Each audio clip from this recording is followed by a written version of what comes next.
കിണഞ്ഞു പരിശ്രമിക്കുന്ന സംഘടനകൾ ഈ നാട്ടിലുണ്ട് എന്ന് നിങ്ങൾ മറക്കരുത്. ഈ മലപ്പുറത്തല്ലേ നമ്മൾ ഇരിക്കുന്നത്?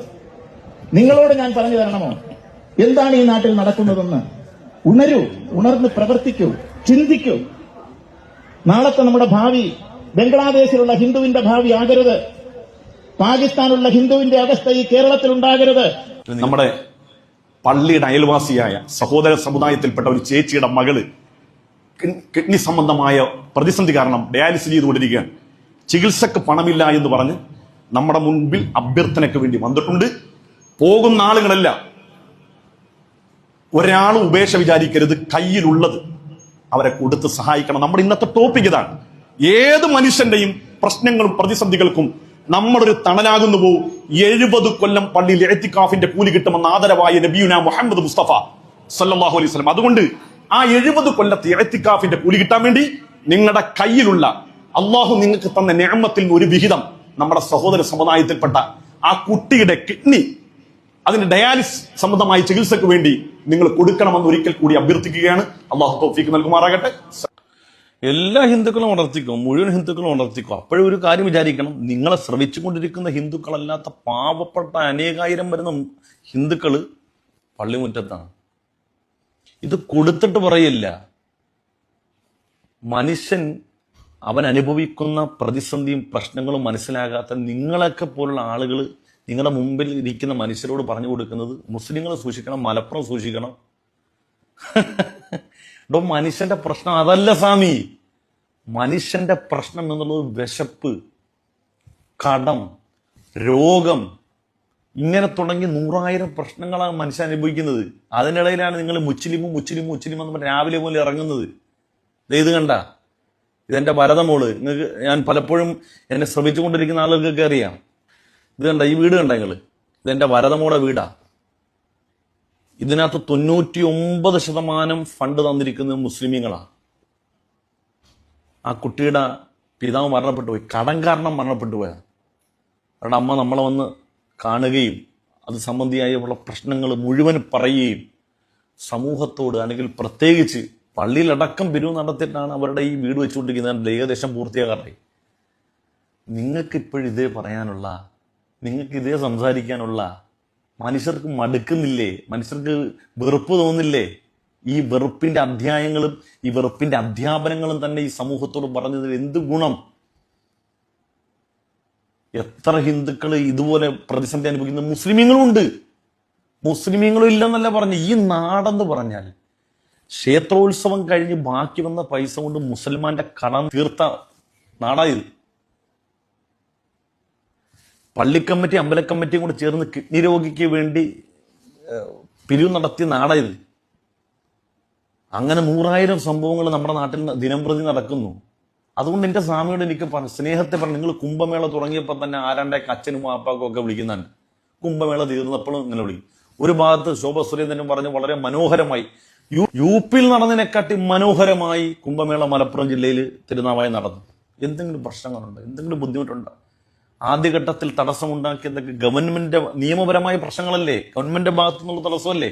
എന്നിട്ട് മുസ്ലിമീങ്ങളെ പറഞ്ഞു. എന്നിട്ടും നിങ്ങൾ പറഞ്ഞ് കുംഭമേളയിൽ ഇടതിനും വലതിനും വരാതിരുന്നത് ജിഹാദികൾ കാരണമാണെന്ന് പറഞ്ഞു. ഇതൊക്കെ കേട്ടിട്ട് ഞങ്ങൾക്ക് ഒരു രോമത്തിന്റെ വില പോലെ ഞങ്ങൾ തരത്തില്ല. പിന്നെ നിങ്ങൾ ഈ കിടന്ന് കഷ്ടപ്പെടുന്ന നിങ്ങളുടെ ഈ നരമ്പ് വലിഞ്ഞു മുറുകുന്നല്ലാതെ ഇവിടെ ഒരു മുസൽമാനും ഇതൊന്നും കേട്ടിട്ട് തുള്ളാനും പിടിക്കാനൊന്നും വരത്തില്ല. അത് നിങ്ങൾ മനസ്സിലാക്കുക.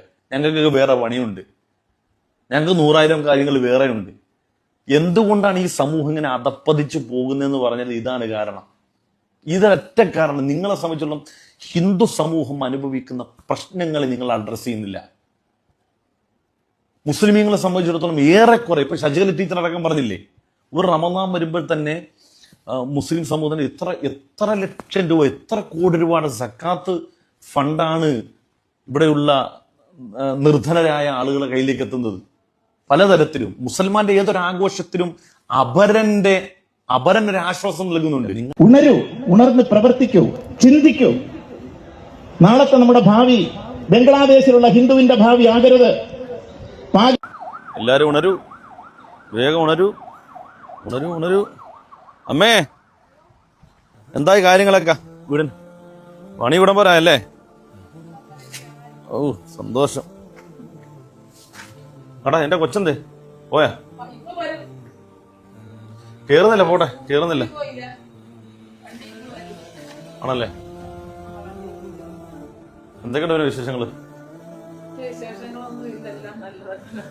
സന്തോഷമായി. നിങ്ങൾ ആഗ്രഹിച്ചതിനെക്കാട്ടും നന്നായിട്ട് കാര്യങ്ങളെല്ലാം നടക്കുന്നില്ലേ? നമുക്ക് നന്നായിട്ട് നിന്റെ ഒരു പാല് കാച്ചിലും പരിപാടിയൊക്കെ നടന്നു. ആ ഇവിടെ മുറിയല്ലേ ഇതിന്റെ ഉള്ളിലൊക്കെ? പൈസ ഇവിടെ നിന്ന് എടുത്തേ?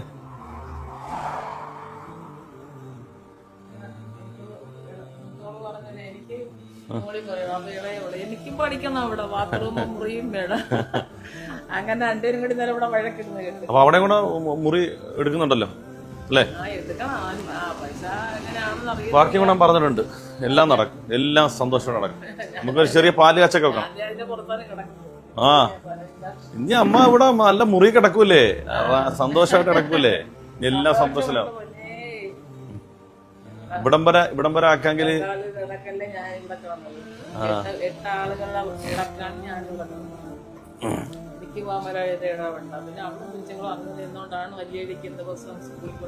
അല്ലേ? എന്തായാലും സന്തോഷം. ആഘോഷങ്ങളിൽ നമ്മൾ ഹനിക്കുകയും ആക്ഷേപിക്കുകയും ഒന്നുമില്ല. നിങ്ങൾ മനോഹരമായിട്ട് നടത്തിയല്ലോ. ഈ മുസൽമാന്റെ ആഘോഷത്തെ കുറിച്ച് പറയാം. മുസൽമാന്റെ ആഘോഷങ്ങളിലെല്ലാം അവരുടെ ഒരു ആശ്വാസം ഉണ്ടാവും. ഫോർ എക്സാമ്പിൾ ഞാൻ പറഞ്ഞോട്ടെ, ഇപ്പം നോമ്പ് വരാൻ പോവാണ്. എൻ്റെ നാട്ടിൽ കുമ്പളത്തെ സീൻ എന്ന് പറയുന്നൊരു സഹോദരൻ റമദാന് തൊട്ട് മുമ്പ് തന്നെ എൻ്റെ നാട്ടിലുള്ള, അവൾ ഹിന്ദു ഉണ്ട് മുസൽമാനുണ്ട്, കൂടുതൽ മുസ്ലിമീങ്ങളാണ്, എന്നാലും ഹിന്ദുക്കളുമുണ്ട്, ഹിന്ദു സഹോദരന്മാർ ധാരാളമുണ്ട്. അവരുടെ അടക്കം വീടുകളിലേക്ക് 30 ദിവസം സമൃദ്ധമായി കഴിക്കാനുള്ള ഭക്ഷ്യവിഭവങ്ങൾ ആ വീട്ടിലെത്തിക്കും, നേരത്തെ എത്തിക്കും. ഒരു ചാക്ക് പഞ്ചസാരയോ അല്ലെങ്കിൽ അര ചാക്ക് പഞ്ചാരയോ ഒരു പാക്കറ്റ് തേയിലൊന്നുമല്ല, 30 ദിവസം കംപ്ലീറ്റ് കഴിക്കാനുള്ള മുഴുവൻ വിഭവങ്ങളും. ഇപ്പം ഞങ്ങളുടെ പെരുന്നാൾ വരുമ്പോൾ നിങ്ങൾ ശ്രദ്ധിച്ചാൽ മതി. പെരുന്നാളിൻ്റെ ഏറ്റവും പ്രധാനപ്പെട്ട ആഘോഷങ്ങളിലൊന്ന്, ഒരു മുസൽമാൻ 30 ദിവസം നോമ്പ് പിടിച്ചും ചെയ്യേണ്ട പരിപാടി എന്ന് പറഞ്ഞാൽ ഫിത്ർ സക്കാത്ത്. അവിടുത്തെ പ്രധാനപ്പെട്ട ഭക്ഷ്യവസ്തു പാവപ്പെട്ടവന് കൊടുക്കണം, അർഹതപ്പെട്ട പാവപ്പെട്ടവർക്ക് കൊടുക്കണം. ആഘോഷത്തിൽ അപരന് ആശ്വാസമായി. ഇനി ബലിപെരുന്നാൾ വരുമ്പോഴോ മൃഗത്തിന്റെ ചോര ചേർത്ത് ദൈവത്തെ പ്രീതിപ്പെടുത്തുകയല്ല, അതിന്റെ മാംസം മനുഷ്യരിലേക്ക് എത്തുകയാണ്, അത് ആഹരിക്കാൻ കൊടുക്കുകയാണ്. ഇതാണ് മുസൽമാൻ ആഘോഷം. കൂട്ടത്തിൽ പറഞ്ഞതേ ഉള്ളൂ. അപ്പൊ അതുകൊണ്ട് നിങ്ങൾ എന്ത് ചെയ്താലും നമുക്ക് ഒറ്റ കാര്യം പറയാനുള്ളൂ, നിങ്ങൾ ചെയ്യുക, നിങ്ങൾ പ്രവർത്തിക്കുക, നിങ്ങൾ ആഘോഷിക്കുക. അതിന്റെ പേരിൽ മറ്റൊരുത്തന്റെ തോളെ കയറിയിട്ട് അതിന് ജനങ്ങൾക്ക് അംഗീകാരം കിട്ടാനും അറിയപ്പെടാനും ശ്രമിക്കരുത്. തോറ്റുപോകും. കാരണം അതിൻ്റെ ഇപ്പുറത്ത് നിൽക്കുന്ന, ഓപ്പോസിറ്റ് നിൽക്കുന്നതെന്ന് പറഞ്ഞാൽ ഒരു വിശാലമായ ആശയവും മനുഷ്യർക്ക് അക്സെപ്റ്റ് ചെയ്യാൻ പറ്റുന്ന ഒരു ആശയമാണ് മനസ്സിലാക്കുക. അതിനെ തോൽപ്പിക്കാൻ പാടാ സ്വാമിയെ. ഓക്കെ അല്ലേ?